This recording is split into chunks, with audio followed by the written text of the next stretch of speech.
जाहीर मत आहे, स्पष्ट आहे सगळ्या संसारामध्ये दुःख आहे म्हणूनच मामांच्या दरबारात गर्दी. काय म्हणला बुवा? संसारामध्ये दुःख आहे म्हणूनच मामांच्या दरबारात गर्दी. आणि मला आवर्जून सांगू द्या, बाळूमामांचा बघा जेव्हापासून आपल्या भागात फिरायला लागला तेव्हापासून आपल्या भागामध्ये 3 प्रकारचे बदल. तुम्ही किती निरीक्षण केलं मला माहित नाही, तर मी निरीक्षण करून जाणणारा माणूस. जेव्हापासून मामांचा बघा तशी तसे बरेच वर्ष झाले आपल्या भागात निर्णय येत आहे. फक्त एक कीर्तन प्रवचन अगोदर नव्हतं. कीर्तन प्रवचन अगोदर नव्हतं. भागात लय कीर्तन केली ह्या उंबऱ्यात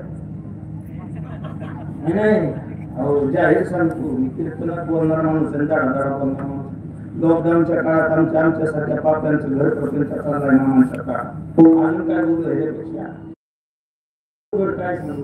कुठं कुठं चाकं फिरायची बंद झाली तर वाचन बंद झालं नाही. गणेश आपल्या महाराष्ट्रातली कीर्तन बंद होती, फक्त मामाच्या तळावर कीर्तन चाललं, फक्त मामाच्या तळावर कीर्तन. आणि त्याचा फायदा असा झाला, तोटाही झाला नाही, त्याचा फायदा असा झाला. तुम्ही बघा माझं बोलणं पटत असलं तर, पण तुमच्या पाठीवर चेक करून बघा, सोडवा म्हणतो ते काय का. पहिला बदल असा झाला, जी माणसं कधीच कीर्तनाला येत नव्हती ती कीर्तनाला यायची. बदल आहे. किती गर्दी व्हायची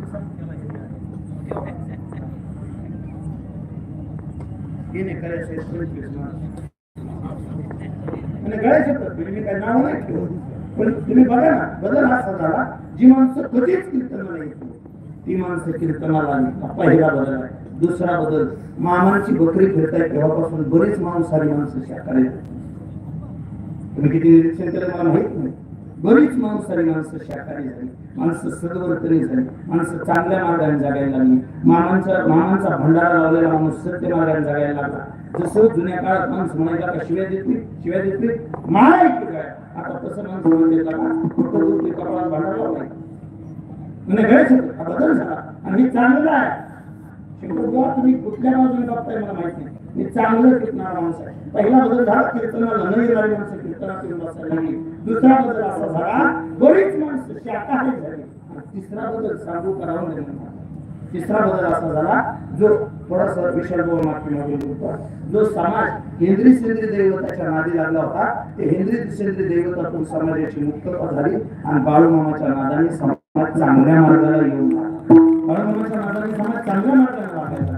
सगळी माणसं शेवटी राहता असं संसारात दुःख आहे. दुःखापोटी तुम्ही सगळे इथपर्यंत आलाय, मामांच्या दरबारात आलाय. तुम्हाला माहिती आहे, ह्या दरबारात आला की माझ्या प्रत्येक दुःखावर काही ना काही इलाज होणार आहे. त्यातला कुणीतरी लेकराचं दुःख घेऊन आलाय, त्यातला कुणीतरी लेकरू आजारी घेऊन आलाय, त्यातलं कुणीतरी संसारातल्या अडचणी घेऊन आले. त्या सगळ्या दुःखावर, त्या प्रत्येक दुःखातून तुम्हाला मामा बाहेर काढणार आहे. त्या प्रत्येक दुःखावर उपाय कोण असेल, त्या प्रत्येक दुःखावरचा उपाय माझा बाळूमामा आहे. आणि माझं स्वतःचं स्पष्ट मत आहे, ज्याच्या आयुष्याला स्त्री गुरु मिळाला, ज्याच्या आयुष्याला गुरु चांगला मिळाला, त्याच्या आयुष्याला कमतरता कशाचीच नाही. माझं बोलणं तुम्हाला असं आनंदकारी वाटत, माझं बोलणं तुम्हाला असं उगीच बरोबर बोलल्यासारखं वाटत. इतर गोष्टींचा आधार घेण्यापेक्षा, इतर गोष्टी समजून सांगण्यापेक्षा मामांच्या चरित्राचा अभ्यास करून मामांच्या चरित्राला समोर ठेवून जर बोलायचं झालं तर कुणाबद्दल बोलू? मामांनी ज्यांच्या पाठीशी उभा राहिले त्यांच्या आयुष्याचं कल्याणच केलं. बघा कधीतरी चरित्र वाचलं,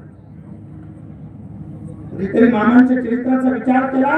मामा ज्यांच्या पाठीशी श्री गुरु सारखे उभा राहिले त्या प्रत्येकाचं मामांनी कल्याण केलं. मला आता बालपणामध्ये मामांच्या वेळ घालवायचं नाही, मामांच्या विवाहामध्ये काय काय घडलं हे मला तुमच्या समोर मांडायचं नाही. मुळे महाराजांनी कृपा केली हेही मला तुमच्या समोर मांडायचं नाही.